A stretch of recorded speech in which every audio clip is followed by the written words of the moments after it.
my name is Sam, and thanks for checking out this video. Make sure to hit the subscribe button down below, hit the bell notification, and give the video a thumbs up. Now, I don't know if I need to apologize or not. This is just a new video. I've wanted to do it for a little while. I just wasn't totally sure how to do it. And then I was like, earlier, like, oh, maybe I should just finally do a bookshelf tour, but I definitely don't have enough time to edit that.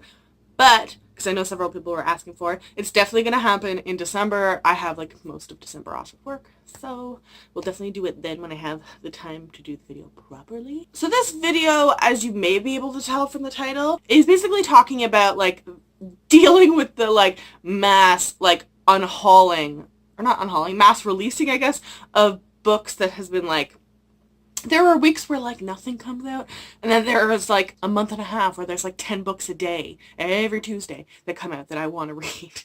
So I've had quite a few people ask me things like, you know, how do you decide which books you want to read, or things like, oh my god, you always have the best books. I'm never able to afford that, and unfortunately, like, I mean, I am in a much more privileged position than many people, but, you know, this is not to say, like, you shouldn't, you know, buy books, or you should only buy certain books. This is just how I've been able to like kind of find a system for myself to decide what I want to buy on my own, what I want to borrow from the library, and what I just end up kind of passing on. So I mean, the first kind of rule that I sort of have is there are sort of genres that I for the most part stick to. Now there are going to be like exceptions to this rule, really exceptions to all of my rules. For example, I for the most part, overwhelmingly, like over 99% of the books that I buy are young adult, new adult, or middle grade. There's a handful of adult books that I do purchase, like Outlander and such, but I tend to stick within those sort of, you know, age restrictions. And then on top of that, I also for the most part only purchase historical fictions,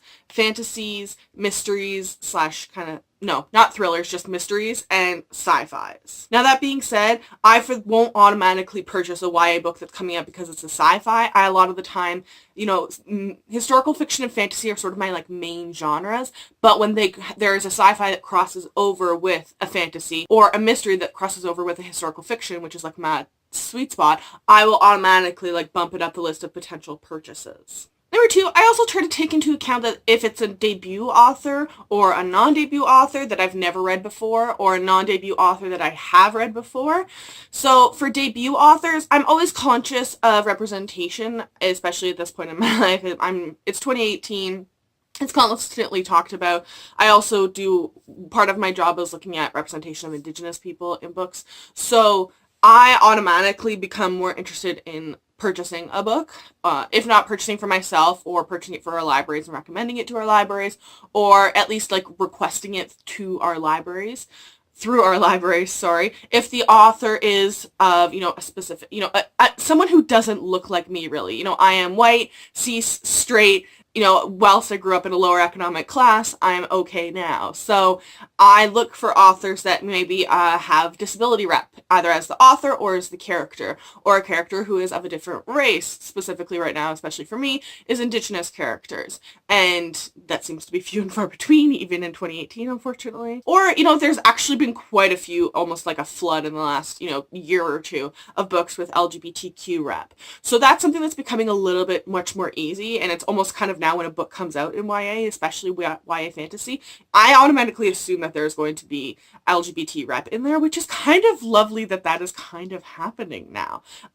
You know, it's not always going to be good rep, and I particularly love it when it's own voices, but it's wonderful to see that representation happening. So I automatically become much more interested in supporting that book financially, buying my own copy, if not, you know, getting a copy through the library so they at least get stats that way when the book is own voices, or at least author of not me writing or an author that looks like me but writing with characters that are not me. And I know it sounds kind of weird to be like, oh, I want books that don't represent me, but I mean, I've said before, I'm quite privileged in how I was brought up and, you know, what my genetic build is, and other than, you know, not being not being associated with a specific religious denomination, I'm quite privileged in Canada and in a first world country especially.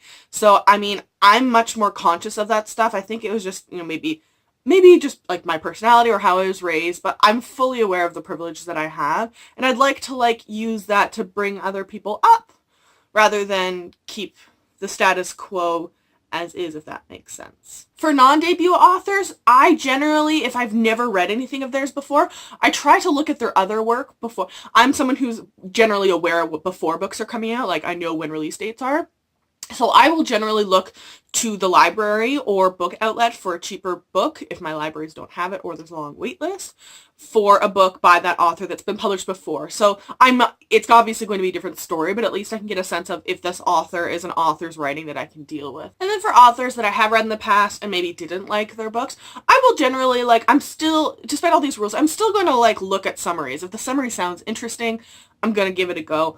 Or, you know, if you look at the summary or the blurbs and it's like, you know, perfect for fans of such and such, and you're like, actually, I didn't love the author's last book, but I do love this and this and this. So it depends on, you know, if I hated that book or I was just like, the author's writings just wasn't for me, but maybe in a different setting it might be. Covers. I know that there's this, like, don't judge a book by its cover, but there are covers on books for a reason. Let's be real. So, I mean, automatically, when a book series does a cover change, I stop purchasing it. I also am very hesitant to purchase from that author in the future. I know it's much more of a publisher sort of thing, but a lot of the times those authors stay with the same publishers. I'm also aware of, like, sometimes the cover changes has the best of intention, you know, like An Ember in the Ashes by Sabati here. I freaking loved the first two covers. They're so dark, and they honestly did such a good job of vibing out what was the text in that book that it was covered. And then they changed it, and her, you know, she explained online it was to have representation for a main character who is colored, which I feel like I would have been like totally like gung-ho, like, okay, I'll go repurchase those copies if the covers originally had a non-person of color representing, like it was whitewashed. But it was like there were just like it was just like a wall, so I didn't quite understand that.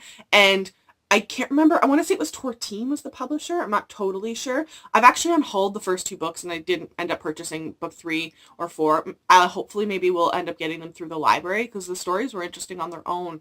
But those books were about $30 Canadian a piece. So I literally spent $60 already on the first two books. So I'm not going to purchase the last two. She'll get at least stats from that series. Will get stats from me borrowing it from the library at least. And I will continue watching that author, and hopefully we'll eventually continue the series. But the books automatically kind of like, just because I buy so many books, I want to read the books that I own first, right? So that book, as soon as I'm not going to buy it, kind of slowly kind of drops down on my TBR, unfortunately. It's just the nature of how I read. I'm such a mood reader, and unfortunately the library, even in my city, is not great for YA selection, so I have to request it in from other places. It doesn't take a long time, but I'm such a mood person that, like, at 1 o'clock I'll want to read this, and then at 1:23 I'll want to read something else, and then I'll forget everything that I thought before noon sort of person. And then the last thing I take into consideration is, like, how likely am I to read this, like, ASAP. There are some books where I'm like, I need to read this 2 months max after it comes out. And there are some books where I'm like, you know what? Whenever I get it, I purchase it. And so when there's those books that fall under the I'll read it whenever I get it, and I get it when I get it, I tend to get them off of Book Outlet, versus, you know, if I'm like, I need to buy it, and it has to be in my hands in 2 weeks, I either pre-order, or I, you know, order it full price off of Indigo. Oh, that's another thing too, is pre-order swag. I am kind of a not... I live in Canada, so we are constantly, despite sharing a geographic border, like the largest border in the world or something like that, we are constantly excluded from from pre-order swags. Sometimes it makes sense.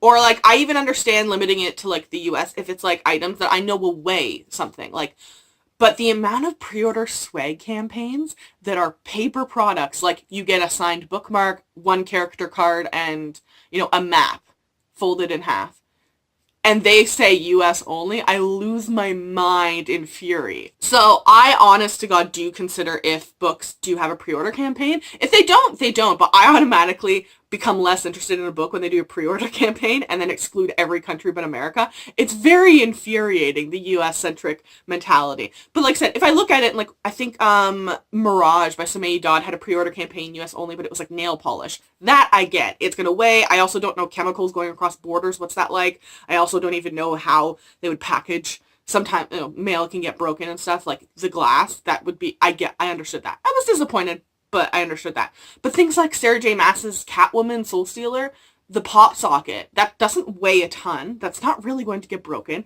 I don't see how that would have an issue getting over borders. And it was US only. Like, I just don't, for the life of me, understand that mentality. And I mean, your population in the US is big, but not as big as everyone outside of the US. It angers us, man. I think especially on top of the fact that everyone outside of the US always tends to pay more per book than they do in the US. I've ranted about this before, but like literally a book will say like $17.99 US dollars, and in Canadian dollars that would, in the conversion, translate to like $23.50. But then you look at the book sticker and it's like $26. Like, wait, why am I paying an extra $2.50 for this book? That doesn't make any sense. You excluded me from the pre-order campaign too. So I actually do that take into account. I'd rather you not do a pre-order campaign than do one and exclude everyone outside the United States. It honestly really does irk me. Oh, and then one more thing. I do try and consider like where the authors are being published from. Despite, you know, like there are a decent amount now of books coming out now of own voices authors with LGBT rep, with disability rep, just racial representation. However, if you look by and afar, all of these authors are still American. Like, it's astounding. And that's another thing too. They only do tours in the US. That's it. Like, they never go outside, because you know people don't read outside of the United States. They own the whole freaking publishing market basically. But you know, people don't read outside of the United States, apparently.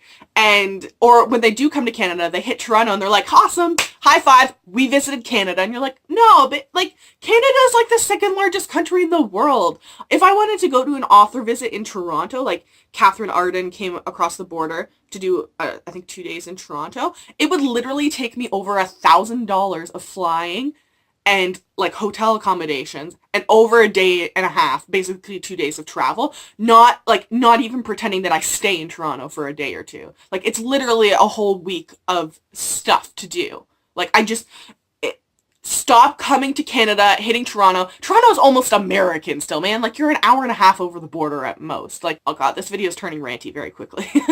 So I hope this video makes sense. I apologize if it didn't, or if it's a bit chaotic, or if it's a bit long. I hope it didn't get too long. So yeah, let me know in the comment section down below if you have any kind of ways that you use to filter yourself and how you purchase and borrow things, or just pass on things. I'd love to know. Make sure to check the description box down below as well. I will link all of my social media. If you follow me, I will follow you back.